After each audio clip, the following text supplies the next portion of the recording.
آرزوها تو جا سیگاری، میخواد در بری ولی رایوانی. نشستی ای ترکیب میکنین الکلو با خونه آریایی، زخماشون یادگاری مونه ای مردم ساده کاری. خوشبختی تو 4 دیواری، قرصا تو هنو داری یالی تا خفشون کنی. این صداهای تو سر تو ازشون بری، دی تو تک تکشون و اصلا اونطوری که میخواستی نشد و هممون بریم از این فرشته ها که بالا شهر میرن. فقط به عشق ما هم با ما شب میشه سر، لااقل منو یادش خدا. پس یه لیوان فراموشی سلامتی شما.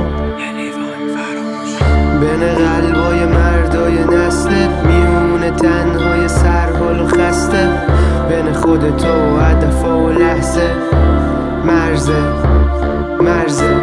بین عشق و فریاد و خنده، میونه بچه های لندن و غزه، حتی تو اعماق مغزت یه مرزه.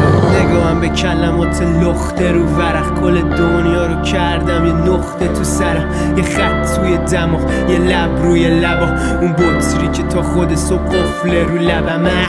فدای سرت آیندم و من میدم خدا تا رفقا پایندن و بام به فکر رهایی پای بندن، و اونا خیلی وقت امیدا رو چال کردن و دیدن فواره زده آزادی رو رگا داره میباره دمون راسیت تو هوا. من رو ماریم تو فضا به مشتری ها جی واسه کافیه ها تا وقتی گفتنی داری. ببین هر ور مرزم باشم میمونم تا آخر عمرم ایرانی.